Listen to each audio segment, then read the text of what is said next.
Welcome to Second Chances. I'm your host, Taz Singh. My show is centering around offenders that have been incarcerated in the South African prisons. We are going to be able to meet the offenders, hear their stories, and understand the crimes that have been committed. My role with the offenders is for them to understand what they have done wrong and how they can change their life to be reintegrated into society. And it is our duty to help them. If we want to get rid of crime, we need to help the offenders to reintegrate so that they do not come out and go back into crime. It's all about second chances. Today I have with me Mr. Welcome. Thank you for being part of Second Chances. Thank you for having me. I know that you have been through so much, and for you to actually sit with me and to allow me to go into your life, to go into the background of what you've been through, of what you've committed, and allow my viewers to be part of this.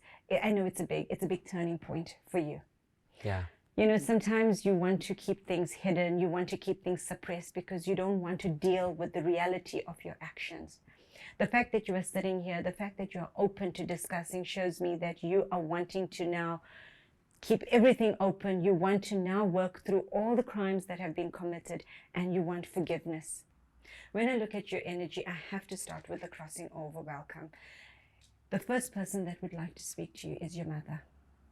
Your mom stands right next to you. Your mom gives you a hug and she says, I didn't get to do that. Your mom says, I didn't get to hug you for a very long time. She says, we did not get to say goodbye to one another. Your mom says to you that I was very disappointed. I felt I had lost my child. And she says, standing next to you today, standing here by your side, I can finally say I got my son back. Your mom says to you that she never got to say goodbye to you before her passing. And she says to you that I know this is weighing heavy on you as well. Is there anything you'd like to say to your mom? I think for me it's like, that part of where I've always blamed her for not really stepping in, especially with my father, and just allowing him to be the man that he was. Your mom says that she just wants to stop you there. Your mom says you understand the life that we led. You understand the home that we were in. I could not stand up to that. She says, but you knew that I loved you. And she says, you knew that I wanted to protect you. Your mom says that I felt that you were going down a path that made you happy. You were going down a path that you felt you belonged in. And she says, you stopped understanding what I felt. You stopped understanding what I wanted for you. Your mom says to you, I failed you. I failed you because I was unable to protect you. But she says, for me, the big thing is, I didn't see you when you were in prison. She says, I did not show you that I can forgive you. You went through a long time in prison feeling my mom has deserted me. Did you feel that way?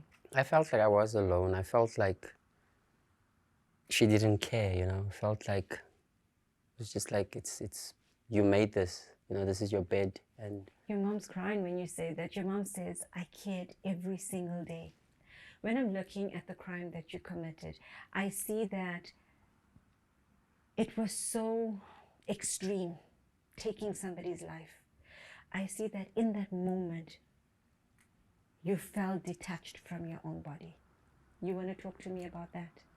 I think for me it was like, when you step up to someone that knows you, and mostly on the streets we know each other, stepping up to this guy, looking him in the eyes and knowing what I'm going to do. I think a part of him knew what was going to happen.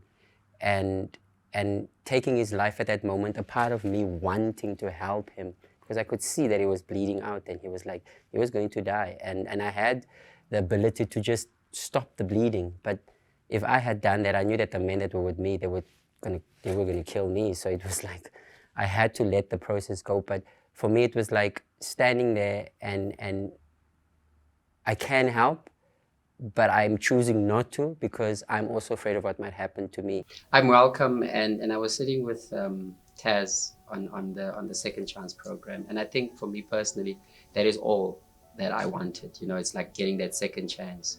And I think what people don't know about me is that when I was sitting in that courtyard and I had to make a decision about the type of father I would like to be when I leave prison one day, and the type of father I'm going to be to a girl child, that was the most difficult thing, because I didn't want to be the gangster. I was never born to be the gangster. And for me, being given the second chance is important, because I'm a father right now to a beautiful daughter. And looking at my life moving forward, that's the most amazing part of being a father. And I want to be there for her.